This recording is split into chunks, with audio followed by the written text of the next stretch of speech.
xaar Sanchez foofu lañ doon xaar le Sénégal yi nga xam ni doomam dañuy nekk bitim réew bugg am droit d'asile mënuñu ko am parce que la convention de Genève de 1951 ne prévoit pas le Sénégal.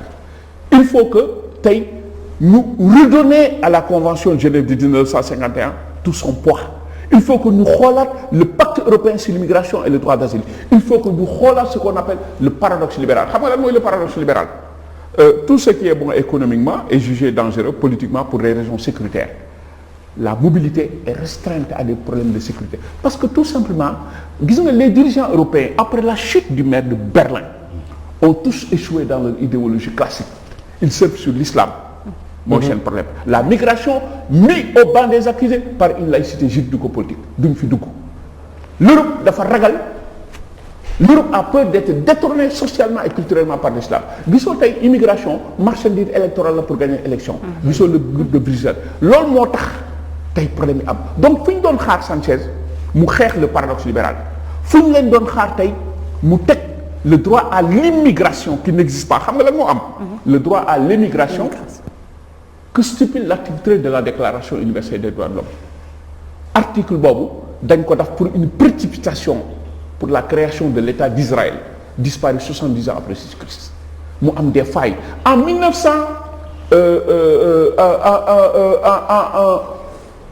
en décembre 1900 mais beneen plateau bi gars yi di tëdd nelaw mais c'est extraordinaire mooy beneen plateau bi ñoom ci daal xool nga ñoom ñëpp a ngi nelaw mais ñu ngi ñëw léegi yee leen bu ñu leen yee xam naa seen affaire la jël soldats yi ñooy nelaw nii waaye ñu ngi ñëw léegi yee leen continuer. En 1948 le 10 décembre 1948. bi ñuy teg la déclaration universelle des droits de l'homme les Nations Unies compté ñaata 56 états Sénégal bokkul woon.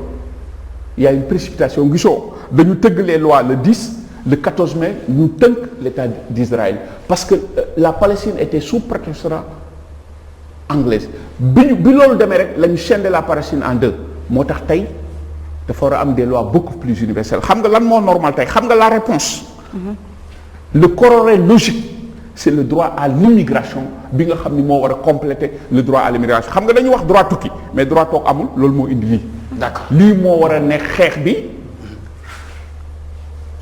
tey ci àddina bi pour jàmm am. D'accord mais bi tey dafa am loo xam ne wàllum politique la. parce que bu ñu toppee lii tuuti dafa am ay affaires yu ñu war a dugal pour ñëw terminer ak ñoom. dafa am mouvement bu mu bokk. muy gëm sa bopp mi ngi expliquer sànq problème yoo xam ne déjà mi ngi koy am ci réew mi. non léegi may ma Issa d'accord dinañ ñëw ci sëñ mais may ma Issa.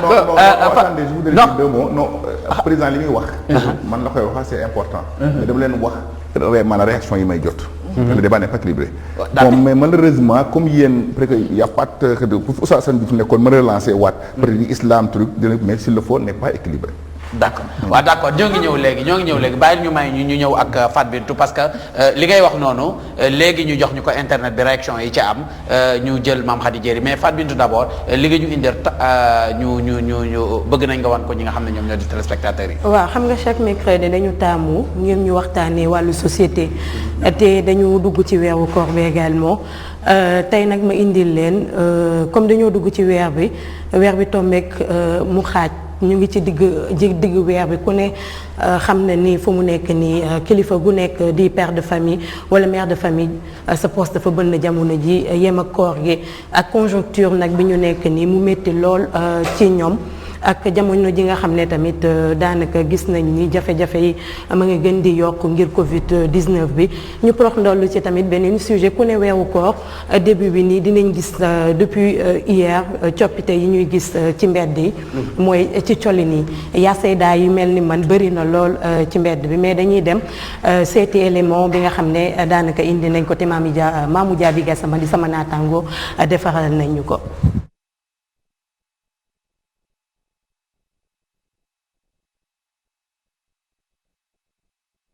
fanweer fan di jamono ba nga xamante ne jullit yi danañu toroxlu ngir borom bi subxanahu wa taala nangu seeni koor Ramadan Karim mi ngi mokk ci jamono ba nga xamante ne weer bi sori na lool li ni mel tax na ba poos yi fekk ci lu bëri yombut ci borom kër yi.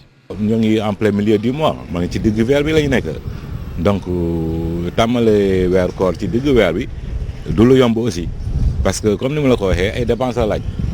donc fii ci Sénégal comme ni ma tàmmee di wax ni fii dafa bari ay chômeurs te chômeurs yi la plupart d'entre eux dañuy am jabar dañuy am seen jabar am seen i doom chaque jour dañuy yeewu ci lu jafe et puis xam nga du lu yomb daal. weeru koor bi weeru dépense la waaye yàlla mi indi weeru koor yàlla moo ñu koy tëyal boppam du ñu jaaxle lépp dina yomb bu neexee yàlla ndax yàlla moo yor lépp.